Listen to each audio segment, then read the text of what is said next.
두려워하지 마. 이것은 내가 사인을 해줄 때 자주 쓰는 문구입니다. 이런 말을 하면 대뜸 당신 전쟁이야? 라고 따지는 사람이 있을 것 같은데 얼굴을 보면 그 사람이 좋아하거나 기운을 낼 만한 문구를 알 것 같은 때가 있습니다. 두려워하지 마도 그 중 하나입니다.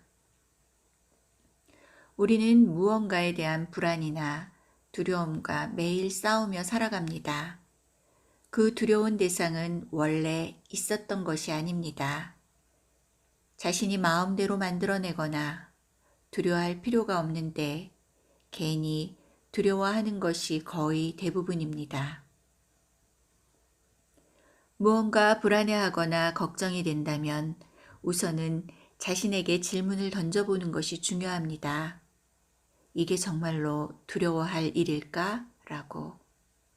나는 다행스럽게도 어린 시절에 특별한 경험을 한 이후로 두려움의 정체는 내가 마음대로 만들어낸 환상이라는 사실을 깨달았습니다. 그 덕분에 쓸데없는 불안이나 두려움과는 아무 상관없이 살아가고 있습니다. 초등학교 입학 무렵 한밤중에 눈이 떠져서 화장실에 갈 때면 나는 무서워서 어쩔 줄 몰랐습니다. 내 방에서 화장실에 가려면 거실을 통과해야 하는데 슬쩍 옆으로 보면 유령이 항상 서 있는 것입니다. 그래서 화장실에 가고 싶으면 누나를 깨워서 함께 가고는 했습니다. 어느 날 아침에 거실 옆을 지나서 문득 보니 항상 유령이 서 있던 자리에 하얀 목욕 가운이 걸려져 있었습니다. 그렇습니다. 내가 계속 유령이라고 생각하고 무서워했던 것의 실체는 바로 목욕 가운이었습니다.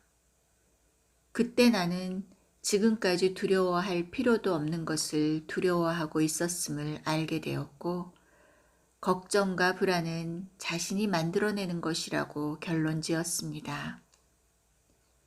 두려움은 너무 앞서가기 때문에 생긴다고 말할 수 있습니다.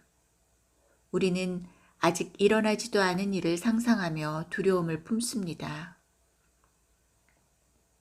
어떻게 하지? 싫은데?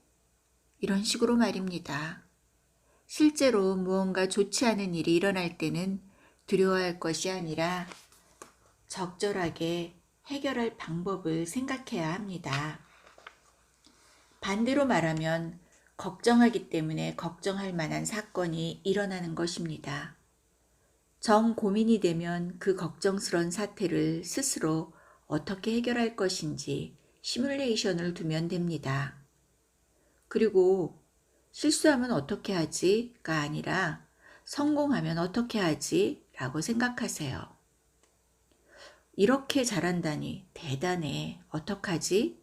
라는 생각으로 불안해지면 되는 겁니다. 실패하면 어떻게 하지? 라고 입버릇처럼 말하는 사람에게 나는 항상 그럼 당신은 실패를 하고 있어요? 라고 묻습니다. 그러면 대부분의 사람은 아니요, 그렇지 않아요. 라고 답합니다. 그러면 제가 그렇다면 간단하죠. 너무 앞서가지 말고 지금에 집중하면 됩니다. 라고 말합니다. 제 말처럼 지금에 집중하면 미래에 대한 두려움은 더 이상 없을 것입니다.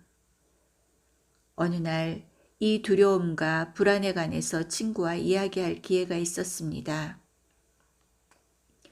가오로 씨는 참 대단한 인생을 사세요. 어떻게 하면 그런 식으로 풍요롭고 자유롭고 생명력 넘치는 하루하루를 보낼 수 있을까요?